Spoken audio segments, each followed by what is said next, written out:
السلام عليكم ورحمة الله وبركاته. إن الحمد لله نحمده ونستعينه ونستغفره ونعوذ بالله من شرور أنفسنا ومن سيئات أعمالنا. من يهده الله فلا مضل له ومن يضلل فلا هادي له. أشهد أن لا إله إلا الله وحده لا شريك له وأشهد أن محمدا عبده ورسوله وبعد. Hampir di setiap zaman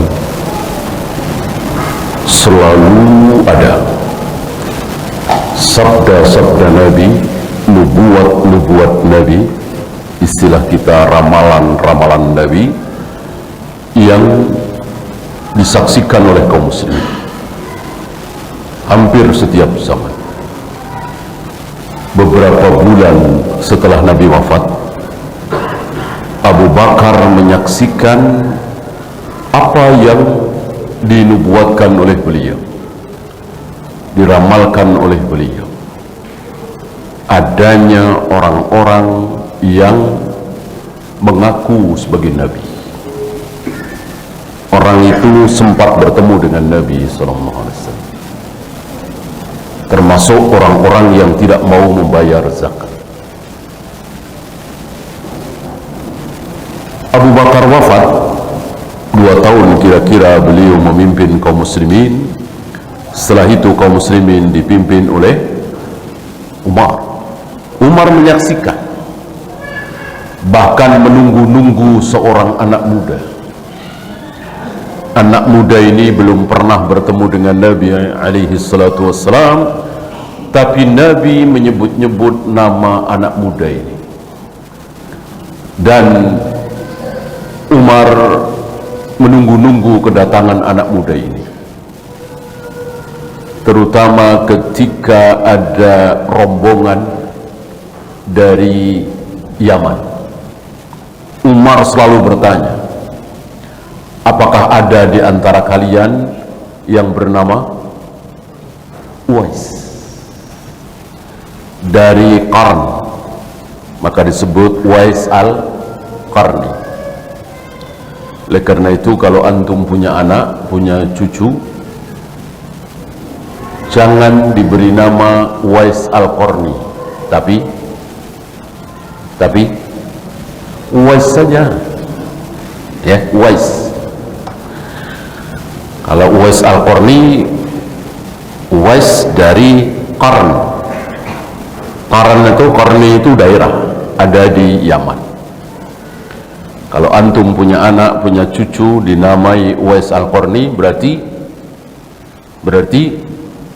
bohong, ya. Orang dari Celduk dibilang al-Qarni, ya, maksudnya Uwais al-Ciledugi misalnya, ya kan. Sama dengan Abu Dzar al-Ghifari, Abu Dzar dari Ghifar. Banyak orang-orang ulama yang masyhur dengan nama daerahnya. At-Tirmidzi itu dari Tirmidz, Albani dari Albania, dan seterusnya. Kemudian Umar wafat, 10 tahun kira-kira beliau memimpin kaum muslimin. Habis itu kaum muslimin dipimpin oleh Utsman. Utsman menyaksikan, bukan menyaksikan, mengalami sendiri apa yang disabdakan oleh Nabi alaihi salatu wassalam, bahwa beliau akan terbunuh, akan dibunuh oleh para pemberontak, ya. Kemudian Ali apalagi, ada sekelompok anak muda yang rajin sholat, rajin puasa, badannya kurus-kurus karena hampir setiap hari berpuasa, wajahnya pucat-pucat karena hampir setiap malam sholat malam. Tetapi Ali berani membantai anak muda ini. Kenapa? Karena Ali tidak ragu dengan apa yang disabdakan oleh Nabi alaihi salatu wassalam, bahwa anak-anak muda ini adalah kilabu ahlin nar, anjing-anjing penghuni neraka.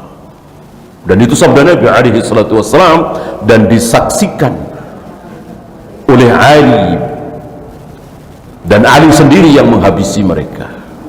Tapi sayang, tidak habis, masih tersisa kira-kira 11 atau 12 orang. Dan akhirnya hari ini entah berapa juta orang-orang yang terkena syubhat Khawarij. Kemudian zaman Muawiyah, kemudian zaman Umar bin Abdul Aziz, kemudian zaman Harun al-Rashid, kemudian zaman Syekhul Islam Ibn Taimiyah. Selalu ada sabda-sabda Nabi yang menjadi kenyataan. Syekhul Islam Ibn Taimiyah menyaksikan bagaimana Nabi bersabda bahwa kelak kalian kaum muslimin akan diperangi oleh satu bangsa yang matanya sipit, wajahnya bulat seperti tameng, memakai sendal bulu. Insyaallah antum tahu siapa yang dimaksud oleh Nabi alaihi salatu wassalam, yang ciri fisiknya seperti itu. Nah, malam ini kita khusus untuk hari ini kita membahas sabda-sabda Nabi yang menjadi kenyataan sekarang, bukan 100 tahun yang lalu, 300 tahun yang lalu, 500 tahun yang lalu, apalagi 1000 tahun yang lalu. Itu masing-masing zaman sendiri-sendiri. Yang sekarang ini kita menyaksikan apa yang disabdakan oleh Nabi alaihi salatu wassalam. Bahkan bukan cuman menyaksikan, mengalami, pelakunya. Dan itu buruk, bukan baik. Ya. Bukan sebuah kebaikan. Apa misalnya? Memberi salam kepada orang yang dikenal saja. Kepada orang-orang yang tidak dikenal nggak mau kasih salam. Ini Nabi sabdakan 1400 tahun yang lalu, dan sekarang kejadian. Mungkin 200 tahun yang lalu, 300 tahun yang lalu belum kejadian. Hari ini kejadian, dan kita yang mengalami dan kita yang melakukan. Kalau bertemu teman, kenalan, apalagi sahabat dekat, jauh pun teriak Assalamualaikum. Kalau tidak dikenal enggak, walaupun di depan mata, satu lift, di depan masjid, enggak ada salam. Nubuat Nabi terjadi hari ini, dan kita yang melakukannya. Maka sudah selayaknya kita perbaiki. Kenal enggak kenal, kasih salam. Dan itu perintah Nabi kan? Afsus salam ila man arafta wa man lam ta'rif. Sebarkan salam, berikan salam kepada orang yang engkau kenal dan kepada orang yang tidak engkau kenal. Apalagi jelas-jelas ini muslim di depan masjid, berjenggot gitu ya, bawa mushaf Al-Quran. Atau mungkin kita nggak kenal, nggak ada ciri-ciri, tapi insya Allah di Jakarta ini mayoritas muslim. Ketika kita bertemu seseorang yang tidak kita kenal, insya Allah muslim, ya, maka sampaikan salam. Kalau pendapat ada sedikit syubhat ya, jangan berani-berani dong. Kalau dia kafir gimana? Kan dilarang. Ya. Kalau kaidah seperti tadi, tentu Nabi nggak akan bersabda seperti tadi. Lebih tahu siapa? Kita apa Nabi? Nabi yang mengatakan kepada yang kalian kenal dan kepada yang tidak kalian kenal. Yang namanya nggak kenal tentu bisa saja kafir, kan? Berarti mengambil keumuman. Ini negeri Islam, negerinya kaum muslimin. Ketika kita bertemu orang, ya berikan salam. Kecuali dia jelas pakai kalung salib misalnya, dia di bandara pakai apa itu, mirip-mirip pakaian ihram ya, gundul juga ya, tapi warnanya coklat itu ya jelas itu orang Buddha misalnya ya. Selagi tidak ada tanda-tanda kekafiran, insya Allah dia muslim, kita berikan salam ya. Kecuali kita di Tokyo misalnya, di New York misalnya ya. Ini negerinya kaum muslimin, Indonesia ini, Malaysia, Brunei, Saudi, Mesir ya. Gitu ya. Ini jangan sampai kita tidak menghidupkan sunnah Nabi alaihi salatu wassalam. Nah, ketika sunnah Nabi itu mati, kok kita yang menghidupkan, lalu banyak yang mengikuti, maka pahala yang sangat besar. Dikatakan ajur syahid seperti pahala orang mati syahid, orang yang menghidupkan sunnah Nabi, yang sunnah Nabi itu mati, mulai ditinggalkan oleh kaum muslimin. Dan rata-rata ulama seperti itu, ulama al-hadis seperti itu ya, seperti innal hamdalillah nahmaduhu wa nasta'inuhu dan seterusnya. Ini kan hampir mati, padahal ini sunnah Nabi. Nabi selalu mengawali khutbahnya, ceramahnya dengan innal hamdalillah, nggak ada lafaz lain. Walaupun tidak bisa kita simpulkan di luar innal hamdalillah bid'ah, enggak, karena memang Nabi tidak pernah mengatakan berkhutbahlah kalian persis seperti caraku khutbah, enggak ada. Awali khutbah kalian persis seperti caraku, tidak. Artinya Nabi hanya menyarankan kepada orang yang ingin berkhutbah untuk memulai dengan pujian-pujian kepada Allah, salawat kepada Nabi alaihi salatu wassalam ya. Adapun secara contoh, Nabi hanya mencontohkan innal hamdalillah dan seterusnya.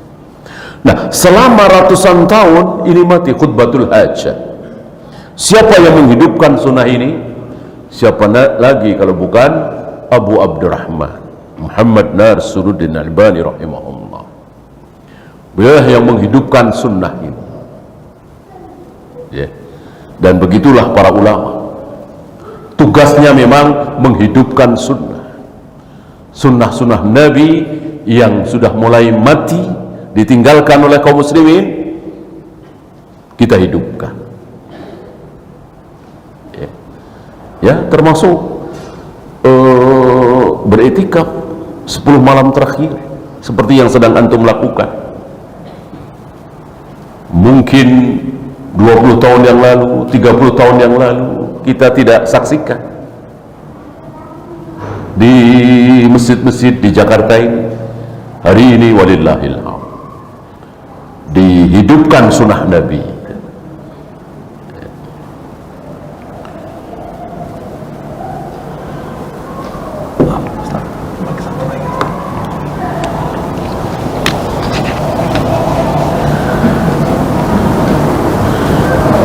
Nisa'un kasiyatun ariyatun. Ini mungkin muncul 100 tahun terakhir ini sampai hari ini ya.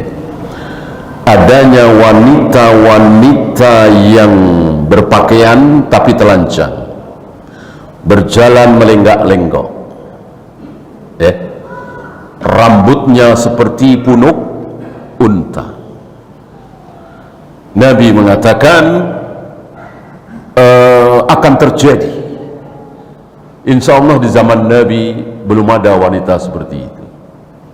Zaman sahabat, tabi'in, mungkin sampai 700 tahun yang lalu, 500 tahun yang lalu. Sekarang kita saksikan apa itu, peragaan busana. Apakah pakaiannya lengkap menutup aurat? Tidak. Rata-rata mereka berpakaian tapi telanjang. Berpakaian, betul berpakaian tapi telanjang. Apa maksud berpakaian tapi telanjang? Tidak sempurna. Masih ada aurat yang ditampakkan. Ada leher, setengah dadanya, pahanya, lututnya, dan seterusnya. Ini aurat, ini aurat seorang wanita, ya. Bahkan itu termasuk batin, ya. Kan aurat wanita itu ada dua, ada aurat zahir dan aurat batin. Untuk aurat zahir boleh disaksikan oleh ayahnya, abangnya, adik laki-lakinya, pamannya, keponakan laki-lakinya, gitu. Apa misal leher ke atas, kemudian tangan, kemudian lutut ke bawah. Ini boleh disaksikan oleh laki-laki yang mahram, abangnya, ayahnya, anak laki-lakinya, dan seterusnya. Yang kedua, aurat batin. Aurat batin tidak boleh dilihat kecuali oleh suaminya, ya. Dada ke bawah, kemudian lutut ke atas, ini tidak boleh dilihat kecuali oleh suaminya, ya.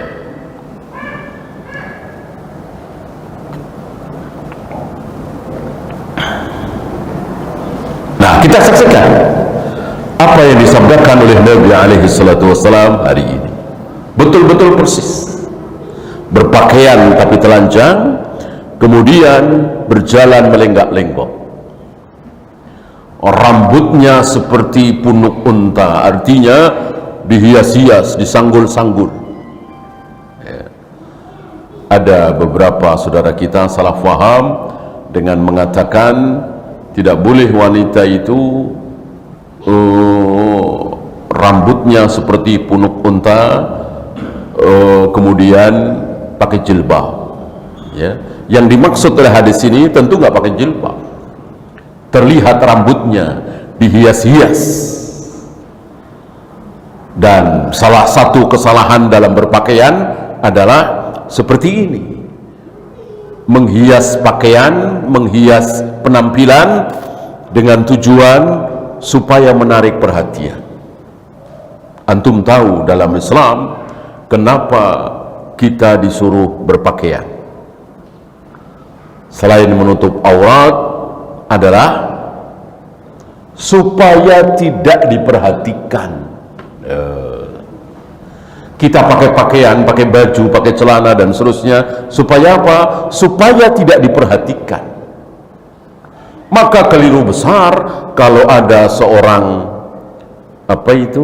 perancang mode bikin model pakaian supaya menjadi pusat perhatian. Justru itu menyalahi semangat Islam. Semangat Islam justru kita pakai baju, pakai celana, pakai pakaian supaya tidak menjadi pusat perhatian. Oleh karena itu, pakaian yang tidak disukai dalam Islam adalah pakaian syuhrah. Pakaian syuhrah ini pakaian yang tidak disukai dalam Islam. Apa? Pakaian yang beda dari yang lain. Coba kalau saya masuk ke masjid ini, kemudian saya pakai pakaian seperti orang Afrika misalnya, atau seperti Syekh Sudais lah ya, saya pakaiannya persis seperti Syekh Sudais, tentu saya akan menjadi pusat perhatian, akan dilihat siapa ini, karena beda dengan yang lain. Islam nggak suka itu. Ya, Syekh Sudais pakaian seperti itu ya wajar, memang orang Saudi pakaiannya seperti itu, Itu bukan pakaian Islam, bukan ciri khas Islam seperti itu, tidak. Itu pakaian Saudi, bukan pakaian Islam. Ya, nggak ada pakaian Islam. Pakaian Islam itu nggak ada modelnya, yang ada sifatnya menutup aurat, tidak terlalu ketat, tidak terlalu tipis, dan seterusnya. Adapun model bebas, bahkan dianjurkan model pakaian kita itu sama dengan yang lain. Yang lain pakai surban, pakai gamis, ya sunnah kita seperti itu, seperti di Saudi misalnya. Yang lain pakai celana, pakai kemeja, ya sunnah seperti itu. Ya, ketika pakaian kita kok berbeda dari yang lain di tempat kita tinggal, itu syuhrah. Allah dan Rasulnya tidak suka, walaupun belum bisa dikatakan haram. Ya.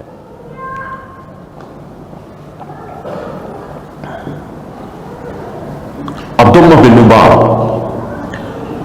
bin Mubarak ketika berada di satu daerah, bukan daerah beliau, di satu negeri, bukan negeri beliau, melihat kaum muslimin memakai penutup kepala yang beda dengan penutup kepala yang beliau pakai.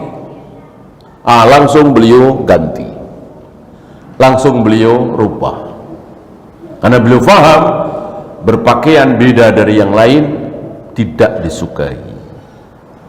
Syuhrah.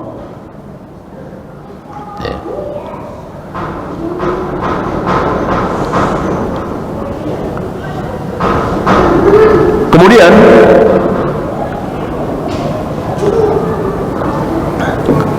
Luka ibn Luka, ada istilah yang keluar dari lisan Nabi alaihi salatu wassalam, Luka bin Luka. Siapa Luka bin Luka ini? Dia orang bodoh, dia bukan profesor, bukan doktor, bukan insinyur, bukan ahli dagang, tidak punya keahlian apa-apa. Ya, tidak punya keahlian apa-apa. Tetapi dia menjadi manusia yang mengalahkan yang lain. Kekayaannya, gitu. Tidak akan terjadi hari kiamat sampai muncul Luka ibn Luka. Dan sepertinya kita sedang saksikan ini. Ya. Bahkan kadang baca aja tidak lancar. Ya. Tapi dia menjadi kaya raya karena sesuatu. Dan sesuatunya itu bukan keahlian. Ya.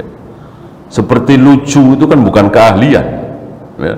Keahlian itu ya insinyur pertanian misalnya, insinyur pertambangan misalnya, itu kan sebuah keahlian yang jasanya bisa dijual, menghasilkan uang, betul, tapi nggak seberapa dibanding dengan Luka bin Luka ini. Hari ini sedang kita saksikan apa yang disabdakan oleh Nabi alaihi salatu wassalam 1400 tahun yang lalu. Tidak tahu apa-apa, bodoh, tidak mempunyai keahlian apa-apa, tetapi hartanya luar biasa. Cuman bermodalkan penampilan misalnya, kelucuan misalnya, atau nyanyi, ya, suaranya bagus. Tidak ada di zaman Rasul dan para sahabat, tabi'in, atba'ut tabi'in menjual suara, bahkan akan semakin buruk ketika yang dijual itu suara merdu, lantunan Al-Quran. Ini semakin buruk, dan itu sabda Nabi alaihi salatu wassalam bahwa kelak di akhir zaman, di tengah-tengah umatku muncul orang-orang nifak, munafik. Siapa kebanyakan mereka? Para qori, para pembaca Al-Quran. suaranya bagus sekali, merdu, yang dengan kemerduan inilah dia dibayar. Ya. Kalau dia dibayar karena mengajarkan Al-Quran, misalnya anak-anak TPA tidak bisa baca Al-Quran, diajari oleh dia dari pagi sampai siang, dari siang sampai sore, ini wajar. Ini wajar, berjasa. Dan itu perbuatan kaum salaf. Antum masih ingat bagaimana ibunya Imam Syafi'i minta maaf? Ibunya Imam Syafi'i minta maaf. Sama siapa? Sama gurunya. Gurunya di Kutta, istilah kita mungkin TPA. Kenapa? Karena ibunya Imam Syafi'i ini tidak bisa memberikan apa-apa kepada gurunya. Berarti memberikan upah, uang kepada guru ngaji yang anak-anak kita bisa baca Al-Quran, bahasa Arab dan seterusnya dari beliau, ini wajar. Ini wajar, tidak haram. Yang tidak wajar tadi cuman baca Al-Quran, melantunkan, lalu didengar, dia mendapatkan bayaran, bahkan besar, karena suaranya bagus. Ini yang tidak wajar, dan itu terjadi.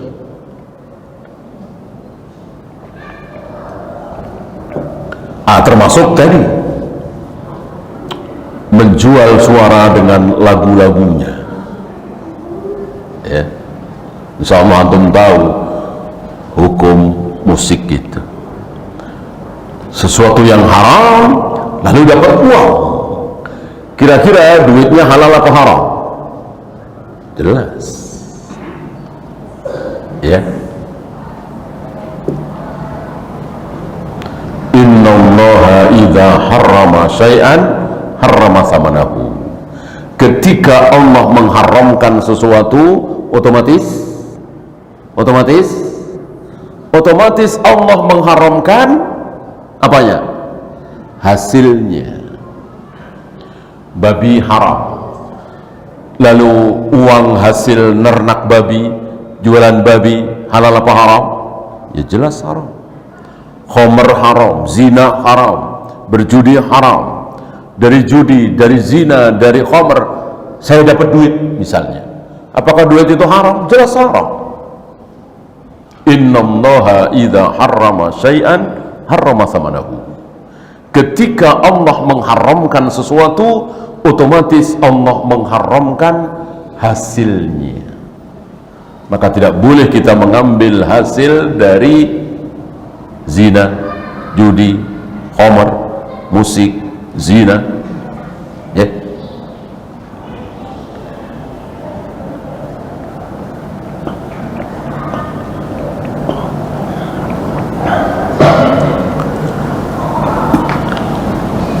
Kemudian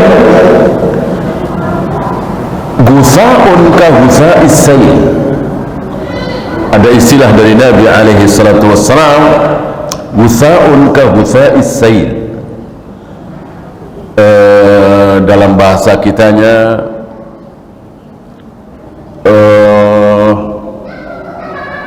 buih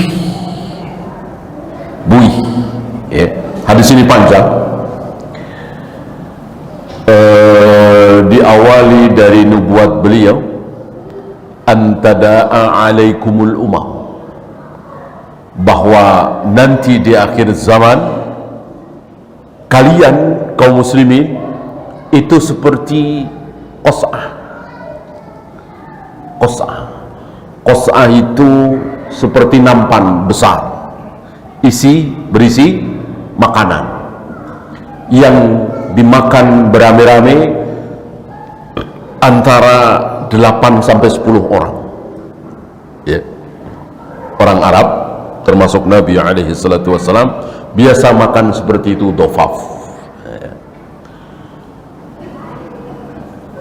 Nah, kelak kalian kaum muslimin akan seperti itu. Dan ini kejadian insyaallah 100 tahun yang lalu, 200 tahun yang lalu. Hampir seluruh negeri muslim nasibnya seperti itu.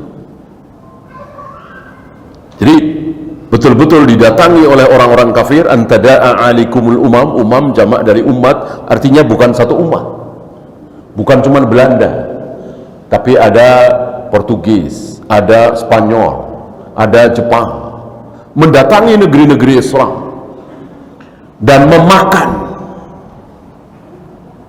kan, yang punya emas misalnya, yang punya batu bara misalnya, yang punya rempah-rempah, negeri-negeri Islam diambil oleh mereka. Persis apa yang diucapkan oleh Nabi alaihi salatu wassalam. Ya. Amin qillatin nahnu yawma idzin ya Rasulullah. Para sahabat bertanya, apakah itu karena jumlah kita sedikit ya Rasul? Mereka banyak sehingga kita bernasib seperti itu, didatangi oleh orang-orang kafir dan kita dimakan. Nabi menjawab, bal antum yawma idzin katsir. Justru jumlah kalian hari itu banyak sekali. Ya seperti hari ini, kaum muslimin hari ini sedikit apa banyak? Banyak sekali. 1 miliar lebih, mungkin hampir 2 miliar. Yahudi berapa? Yahudi ada 100 juta? Nggak ada, cuma belasan juta katanya. Ya, tapi begitu enaknya, begitu santainya, begitu mudahnya si Yahudi ini membantai puluhan ribu kaum muslimin, itu pun wanita dan anak-anak. Sementara pemimpin-pemimpin muslim diam, nggak ada yang ngirim pesawat tempur ke sana, nggak ada yang ngirim bom ke sana, ngirim jenderal-jenderal perang ke sana, nggak ada. Betapa memalukan sekali, lemah sekali. Ya. Apakah Saudi misalnya nggak punya pesawat tempur, Mesir nggak punya, Indonesia, Malaysia nggak punya? Insya Allah punya. Tapi pemimpin-pemimpin muslim sepertinya sudah hilang semangat jihadnya, gitu ya. Kadang kalah sama pemuda-pemuda Islam yang kadang-kadang suka nongkrong pinggir jalan, ya. Sering diistilahkan dengan preman gitu. Kalau ada yang mancing-mancing senang gitu. Ya. Situ jual saya beli, nah, semangat gitu. Ini nggak ada yang semangat seperti itu. Ya. Padahal alasan untuk mengirimkan pesawat tempur ke Yahudi itu sudah besar sekali alasan itu. Betul-betul nggak ada semangat jihadnya sama sekali. Dan salah satu yang membuat kaum muslimin lemah, membuat kaum muslimin tidak diperhitungkan oleh orang-orang kafir adalah tidak ada semangat jihad sama sekali. Seperti yang kita saksikan hari ini. Sibuk membangun kota, sibuk membangun jembatan, sibuk membangun mercusuar, ya. Bukan sibuk wa'iddu lahum mastata'tum min quwwatin. Persiapkan oleh kalian pasukan perang, kuda-kuda perang, turhibuna bihi aduwallahu aduwakum, yang akan menakut-nakuti musuh kalian dan musuh Allah.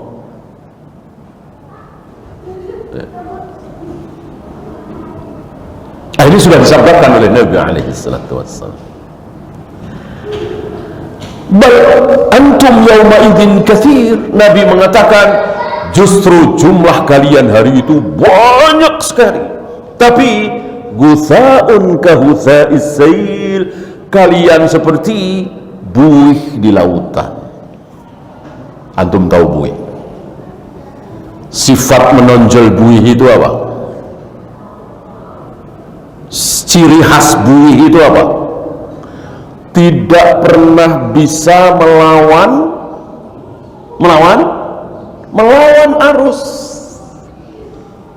Itulah buih. Mana ada arus ke barat, buihnya ke timur? Mana ada? Arusnya ke timur, buihnya ke barat? Mana ada? Arus ke timur tentu buih ke timur, arus ke barat, buih ke barat. Itulah buih. Begitulah kaum muslimin. Tidak pernah berani melawan arus. Lihat para nabi, para rasul, para sahabat melawan arus. Abu Jahal, Abu Lahab menyembah Allah dengan perantara Lata, Uzza, Hubal, Manat. Ini di arus ini kan dilawan oleh Nabi, Abu Bakar, Umar, para sahabat. Menyembah Allah langsung, jangan pakai perantara-perantara orang soleh yang sudah mati, Lata, Uzza, Hubal, Manat. Ah, begitu. Ditentang arus itu, dilawan.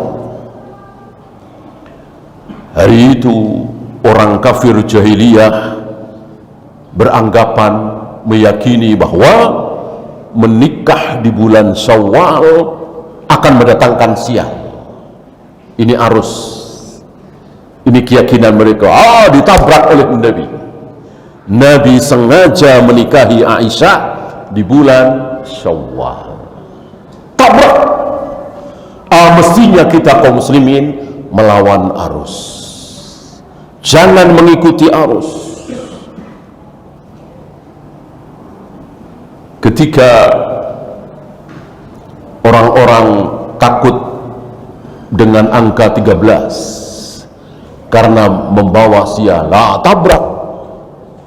Antum beli rumah, beli ruko, minta yang nomor 13. Begitu Izzah.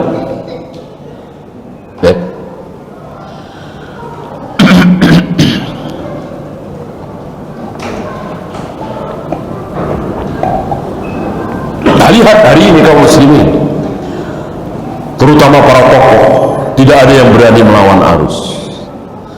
Ketika arus dunia mengatakan demokrasi, kaum muslimin lapak ikut-ikutan teriak demokrasi. Padahal demokrasi bertentangan apa tidak dengan syariat Islam? Demokrasi bertentangan apa tidak dengan syariat Islam? Jelas bertentangan. Yang harus jadi, yang pasti benar adalah suara terbanyak. Kata siapa? Apa kata Allah mengancam Nabi? Wa in tuti aktsara man fil ardi yudilluka an sabilillah. Muhammad, jika engkau mengikuti kebanyakan manusia, niscaya engkau akan sesat. Jadi mengikuti kebanyakan manusia dijamin sesat, salah. Demokrasi dibalik, mengikuti kebanyakan manusia pasti benar. Suara rakyat, suara Tuhan. Inna lillahi wa inna ilaihi raji'un. Kalau rakyatnya pada geblek, rakyatnya nggak pada sholat, rakyatnya nggak tahu mana yang halal mana yang haram, berarti Tuhan ikut-ikutan nggak tahu halal haram. Inna lillahi. Tidak pantas seorang muslim mengeluarkan kalimat seperti itu dari mulutnya. Suara rakyat, suara Tuhan. Nah, begitulah kaum muslimin, tidak berani melawan arus. Jadi diikuti arus seperti itu. Mestinya tentang arus itu. Demokrasi tidak. Kami punya prinsip sendiri, Islam, syariat Islam, sunnah Nabi SAW. Kami tidak pakai demokrasi. Mestinya seperti itu. Dan antum sedang saksikan betapa melelahkan dan mahal sekali demokrasi itu. Ya kan? Salah satu bentuk demokrasi, hasil demokrasi apa? Pemilu kan? Pilkada kan? Berapa triliun habis? Berapa triliun habis? Melelahkan sekali, capek sekali. Itu hasil demokrasi itu. Ya. Udah selesai, pengen diulang lagi, tambah capek lagi, melelahkan lagi, kalah nggak mau terima. Ya, coba kalau kerajaan seperti Saudi kan enak, tinggal pilih putra mahkota. Dialah yang akan menggantikan raja. Kalau raja mati, ini sunahnya siapa? Sunahnya siapa? Sunahnya para sahabat. Sunahnya para sahabat. Sebelum Abu Bakar meninggal, beliau bilang apa? Sebelum Abu Bakar meninggal, beliau bilang apa? Kalau aku mati nanti, yang akan menggantikan aku memimpin kaum muslimin adalah Umar. Demokrasi? Mana ada demokrasi seperti itu? Demokrasi serahkan kepada rakyat.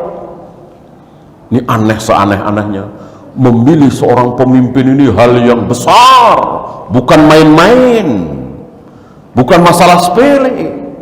Diserahkan kepada tukang cendol, tukang dawet, tukang bersih-bersih, jarang sholat, kencing gak cebok, disuruh milih pemimpin. Ya,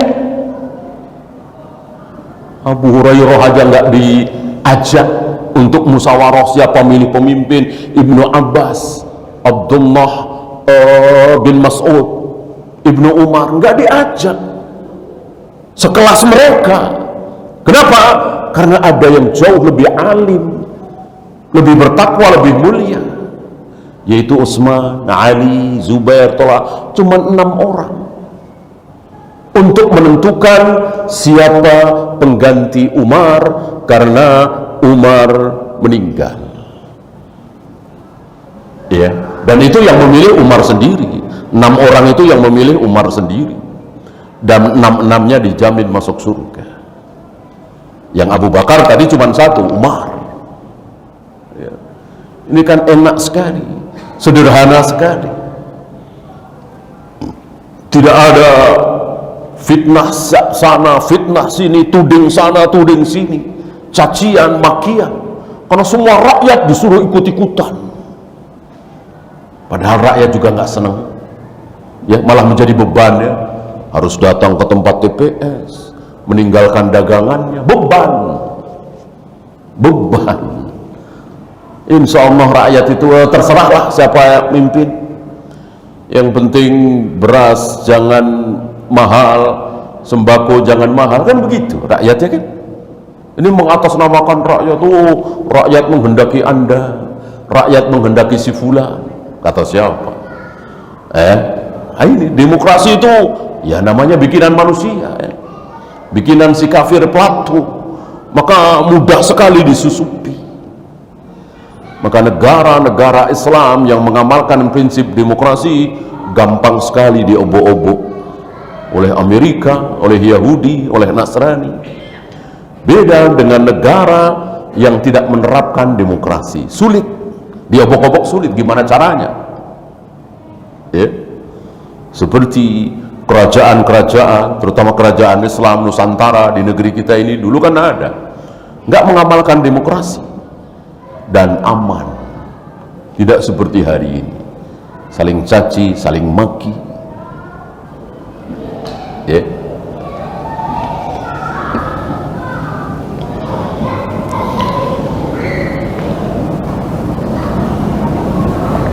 Nah, kemudian Nabi mengatakan bahwa kalian kaum muslimin di saat itu seperti buih tadi terserang penyakit.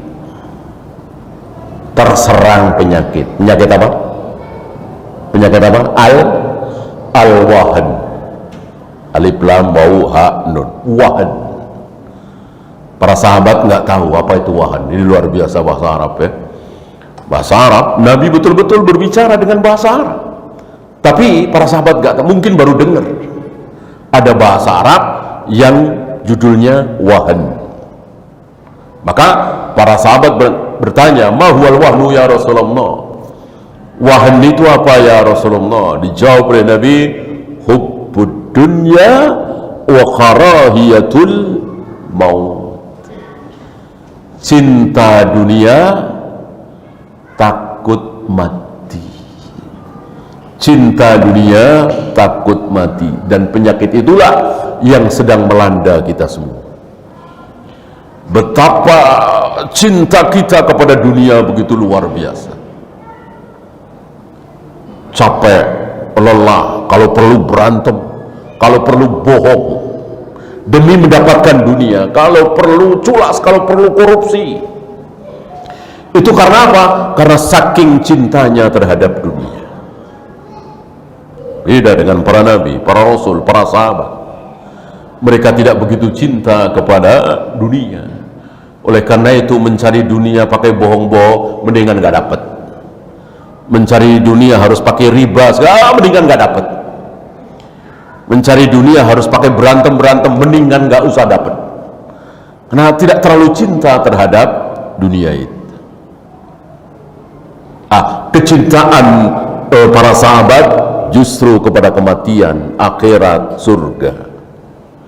Tentang kecintaan mereka terhadap surga banyak sekali contoh. Saya ambilkan contoh yang kecil, bukan Abu Bakar, bukan Umar, bukan Utsman, bukan Ali, bukan Zubair, bukan 10 orang yang dijamin masuk surga, bukan istri-istri Nabi, tapi wanita hitam, budak. Tentu derajatnya jauh di bawah Aisyah, jauh di bawah Ummu Salamah, jauh di bawah Ummu Sulaim dan seterusnya. Tapi ketika wanita budak yang sering ayan ini datang pada Nabi, ya Rasulullah,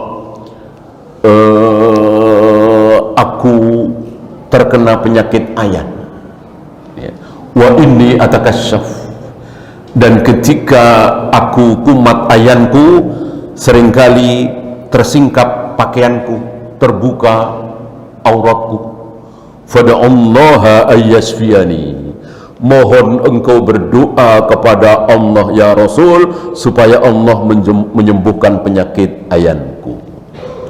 Kata Nabi, iya, insya Allah aku doakan, insya Allah engkau bisa sembuh.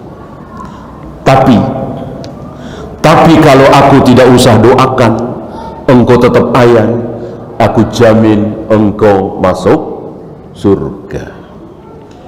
Ini wanita hitam ayan ini nggak pakai mikir, nggak pakai mikir. Tapi kan ditawari oleh Nabi, aku doakan insya Allah engkau sembuh, aku tidak doakan tapi masuk surga. Silahkan pilih yang mana. Wanita hitam ini nggak pakai mikir. Asbiru ya Rasulullah, kalau begitu aku mau sabar saja berpenyakit ayan, asal ada jaminan darimu ya Rasul masuk surga. Coba kalau kita mungkin mikir dulu ya. Ini wanita hitam nggak pakai mikir, langsung memilih yang terbaik, surga. Ada lagi menjelang perang Uhud, memegangi kurma, sedang memakan kurma. Lalu dia bertanya, ya Rasul, kalau aku mati dalam perang ini, apa jaminan darimu? Nabi menjawab, surga. Langsung ditaruh itu kurma dengan mengatakan, terlalu lama ya Rasul bagiku untuk masuk surga kalau harus menunggu kurmaku ini habis. Maka diletakkan kurma itu, dia lari ke medan perang, dia membunuh, akhirnya terbunuh. Sekali lagi, dia bukan Abu Bakar, dia bukan Umar, dia bukan Utsman, dia bukan Ali, dia bukan Zubair, dia bukan 10 orang yang dijamin masuk surga. Lalu bagaimana yang dijamin masuk surga? Lalu bagaimana Abu Bakar, Umar, Utsman, Ali? Ini beda jauh dengan kita. Kita begitu cintanya terhadap dunia ini dan tidak cinta terhadap akhirat. Hubbud dunya wa karahiyatul maut. Gara-gara itu maka kaum muslimin dikalahkan oleh Yahudi, dikalahkan oleh Nasrani. Yang menang, yang berjaya, yang kuat, yang senjatanya luar biasa, semuanya orang-orang kafir. Kaum muslimin yang lemah, yang miskin, yang terjajah, yang terpuruk. Wallahu a'lam. Ya, itu saja. Sebelum ditutup, ada pertanyaan?